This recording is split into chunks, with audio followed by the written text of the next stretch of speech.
Good morning, everyone. Welcome to another session of Read Books with Me. We are reading one of the most popular book, The Magic of Thinking Week by Dr. David J. Schwartz. आज हम day 33 पर हैं। हम लोग chapter number 6 पढ़ रहे हैं, you are what you think you are. बहुत ही पावरफुल बुक है और बहुत ही पावरफुल चैप्टर्स हैं ये। अगर आप फर्स्ट टाइम ये सेशन अटेंड कर रहे हैं तो माय पर्सनल सेशन इज़, आप हमारे यूट्यूब चैनल पे प्लेलिस्ट में जाएंगे जब, वहाँ पे रीड बुक्स में मैजिक ऑफ थिंकिंग बिग की एक अलग से प्लेलिस्ट मिलेगी आपको। उसमें सारे आप ऑडियोज को सुने तो it has become an audio book now. आराम से आप पूरी बुक को सुन सकते हैं, समझ सकते हैं, because we are not reading, we are discussing, right. तो लास्ट सेशन में हम लोगों ने जो डे 32 में कंक्लूड किया था, बहुत ही पावरफुल लाइंस थी। The key to winning what you want lies in thinking positively toward yourself. किसी भी फील्ड में अगर आपने जीतना है, जब तक आप अपने आप के बारे में पॉजिटिव नहीं सोचेंगे, आप उस फील्ड में नहीं जीत सकते।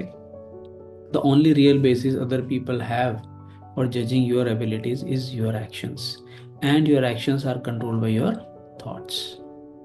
ये हमने कंप्लीट किया था। आज हम कंटिन्यू कर रहे हैं, you are what you think you are. Wear the shoes of a supervisor for a few moments and ask yourself which person you would recommend for a raise or a promotion. अब आप table के दूसरे angle से देखें कि आपकी team में जो लोग हैं उनमें से किसको आप चूज करोगे प्रमोशन के लिए, right. Number one, the secretary who when the executive is out of the office spends her time reading magazines, or the secretary who uses such time to do the many little things that help the executive to accomplish more when he returns. हम कहते हैं ना, हम जब CA कर रहे थे तो पॉज नहीं होता था, तो बच्चे जो है वो छुट्टी के मूड में आते थे, कहते थानेदार नहीं है आज। तो वो अगर आप एटीट्यूड रख के चल रहा है कोई पर्सन, उसकी प्रमोशन हो गई या बॉस नहीं है तो भी वो सिस्टमेटिकली काम कर रहा है अपना, और सिंसियरिटी के साथ काम कर रहा है, तो किसको प्रमोशन देंगे आप सोचिए। Second, the employee who says oh well I can always get another job if they don't like the way I do my work I will just quit. एक तो ये कह रहा है भी नहीं होगा नौकरी छोड़ दूंगा मैं। और the employee who views criticism constructively and sincerely tries to do higher quality work. अगर किसी की कमी निकालोगे, जी मैं तो ठीक कर रहा हूँ बिल्कुल, वो अपनी कमी मानने के लिए तैयार नहीं है, उसको आप प्रमोट करोगे? या जो कह रहा है जी ओके आप फीडबैक दे रहे हैं, मैं अपने आप को और चेंज करके और इम्प्रूव करता हूँ, सोचिए किसको आप प्रमोट करेंगे। Third, the salesman who tells the customer oh I just do what they tell me to do, they said come out and see if you need anything. Salesman कह रहा है कस्टमर को, जी मुझे तो बॉस ने बोला भी बाहर जा और देख किसी को जरूरत है तो बेच के आ जा। एक वो सेल्समैन है। और the salesman who says mister Brown I am here to help you. किसको आप प्रमोट करोगे बताएं। The foreman, fourth category, the foreman who says to an employee to tell you the truth I don't like my job much, those guys up top give me a pain in the neck, I don't know what they are talking about half the time. अब एक senior foreman है या manager है, वो अपनी team को कह रहा है यार ऊपर वाले सारा दिन सिर खाते रहते हैं, पता नहीं क्या बोलते रहते हैं, समझ ही नहीं आता मुझे तो आधा टाइम, क्या चाहते क्या है ये। सुना है डायलॉग कभी?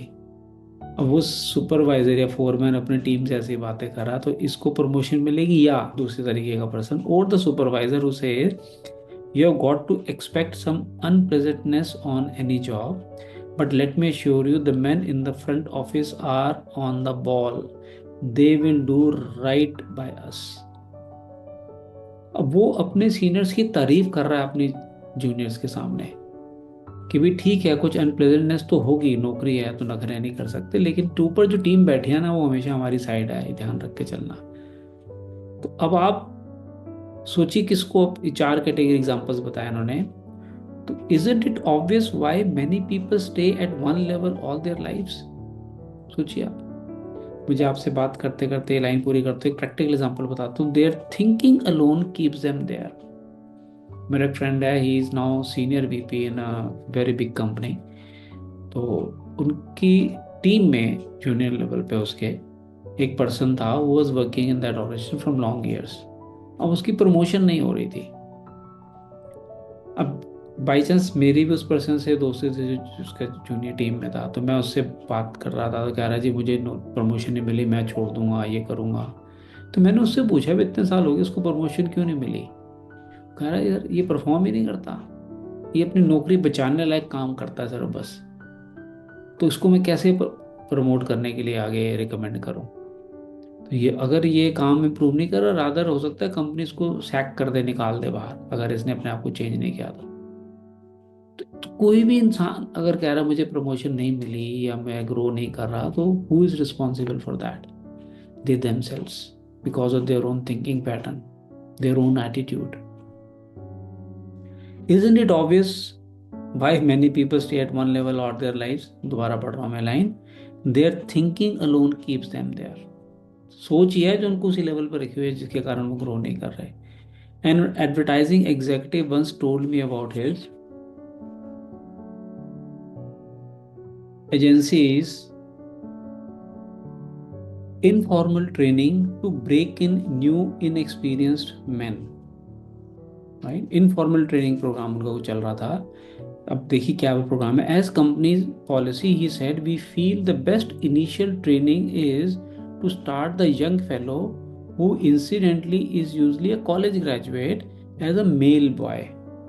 वाह, यूजली जो इस पर्सन को वो जॉब पे रखते हैं, कॉलेज से एकदम ताजे ताजे निकले होते हैं, फ्रेश एक्सपीरियंस, तो उनको एज ए मेल बॉय रखते थे वो, जैसे मेल इधर से उधर ले जानी है सारी चीज़ें।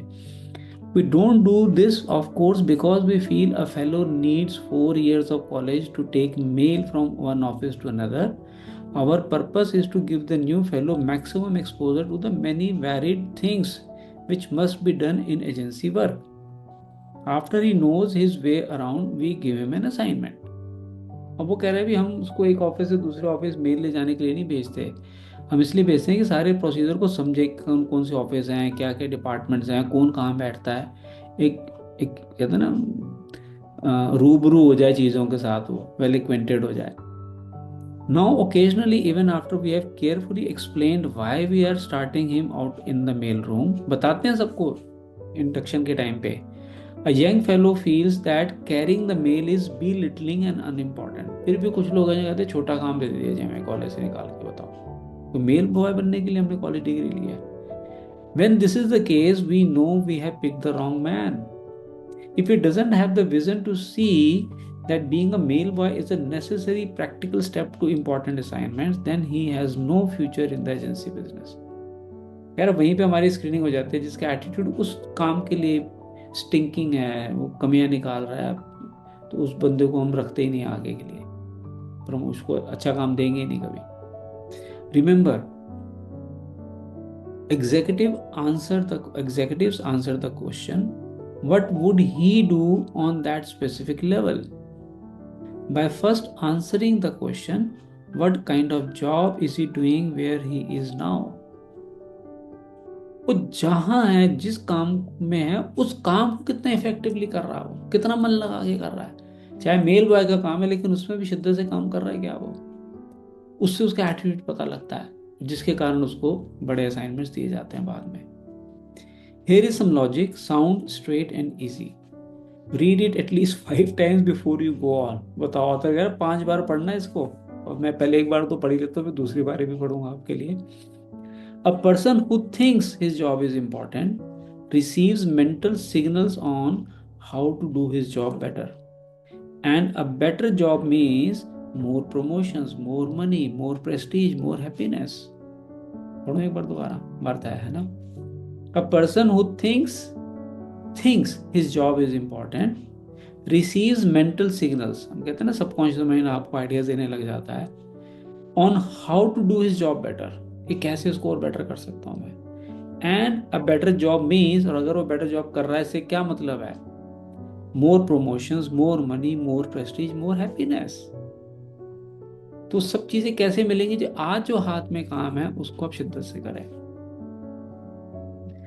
We have all noticed how children quickly pick up the attitudes, habits, fears and preferences of their parents, whether it be food preferences, mannerism, religious or political views, or any other type of behavior. The child is a living reflection of how his parents or guardians think, for he learns through imitation. बच्चे को देख के उनके माँ बाप के habits का पता लग जाता है, right? And so do adults. People continue to imitate others throughout life, and they imitate their leaders and supervisors. Their thoughts and actions are influenced by these people. तो ऑफिस में भी, एडल्टहुड में भी हम अपने जो सीनियर होते हैं उनको कॉपी करते हैं, उनको डुप्लीकेट करते हैं. अगर सीनियर का एटीट्यूड ठीक नहीं है तो जूनियर के पे भी इम्पैक्ट पड़ेगा. You can check this easily. Study one of your friends and the person he works for. एक दोस्त को स्टडी करे जिसके लिए वो काम कर रहा है, उसके बॉस को स्टडी करे. And note the similarities in thinking and action. आप देखेंगे दोनों के सोचने का तरीका और काम करने का तरीका सेम है. Here are some of the ways your friend may imitate his boss or other associates. कैसे कैसे?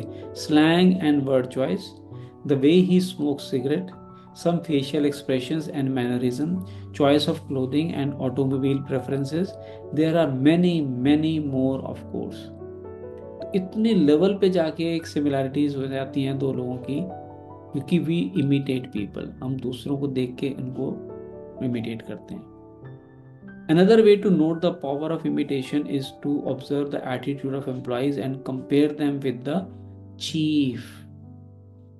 Chief के attitude से employees का attitude decide होता है. When the chief is nervous, tense, worried, his close associates reflect similar attitudes. But when Mr. Chief is on top, feeling good, so are his employees.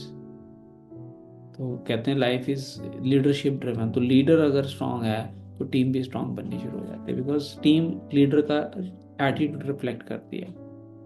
The point is this, ध्यान से सुनिए.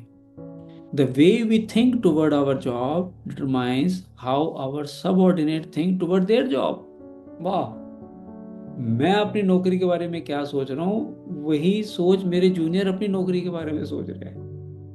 तो आप अगर respect देंगे तो आपकी team भी रिस्पेक्ट देगी काम को. Job attitudes of our subordinates are direct reflection of our own job attitudes. It's well to remember that our point of superiority and weakness show up in the behavior of those who report to us, just as a child reflects the attitude of his parents. Consider just one characteristics of successful people. एक characteristic की बात करें उसको बोलते हैं enthusiasm. Ever notice how an enthusiastic salesperson in a department store gets you, the customer, more excited about the merchandise? Or have you observed how an enthusiastic minister or other speaker has a wide awake, alert, enthusiastic audience? If you have enthusiasm, those around you will have it too. तो आप अगर enthusiastic अपने काम के लिए, तो आपकी team में भी लोगों को enthusiasm level हाई रहेगा. But how does one develop enthusiasm? कैसे डेवलप करें? The basic step is simple. ध्यान से सुनिए. Think enthusiastically.